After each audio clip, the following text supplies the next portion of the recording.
I am not black.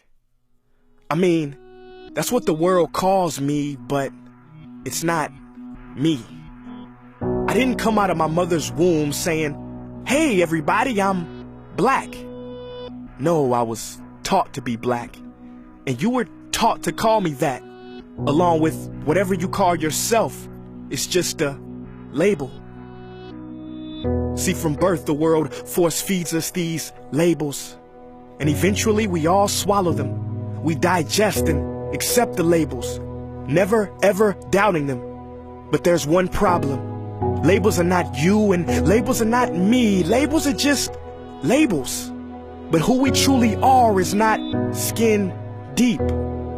See, when I drive my car, no one would ever confuse the car for me. Well, when I drive my body, why do you confuse me for my body?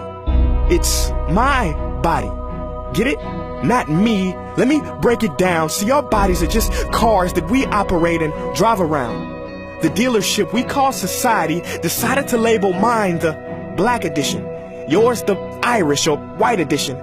And with no money down, 0% APR, and no test drive, we were forced to own these cars for the rest of our lives.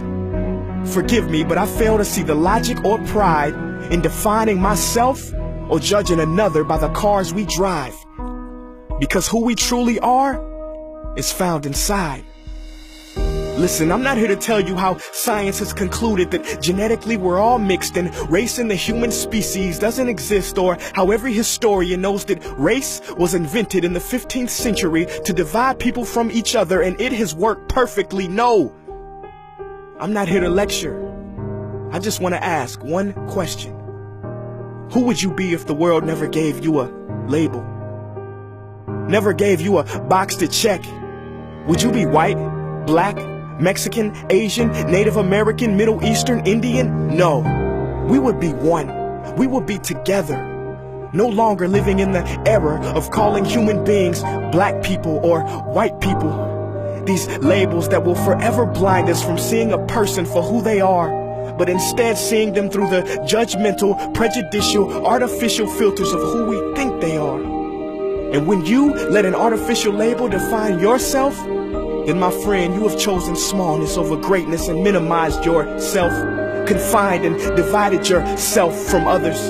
And it is an undeniable fact that where there is division, there will be conflict, and conflict starts wars. Therefore, every war has started over labels. It's always us versus them. So the answer to war, racism, sexism, and every other ism is so simple that every politician has missed it. It's the labels. We must rip them off. Isn't it funny how no baby is born racist, yet every baby cries when they hear the cries of another, no matter the gender, culture, or color, proving that deep down we were meant to connect and care for each other. That is our mission, and that is not my opinion. That is the truth. In a world that has sold us fiction, please listen, labels only distort our vision, which is why half of those watching this will dismiss it or feel resistance and conflicted. But just remember, so did the caterpillar before it broke through its shell and became the magnificent butterfly. Well, these labels are our shells, and we must do the same thing so we can finally spread our wings. Human beings were not meant to be slapped with labels like groceries and supermarkets. DNA cannot be regulated by the FDA. We were meant to be free, and only until we remove them all and stop living and thinking so small will we be free to see ourselves and each other for who we truly are.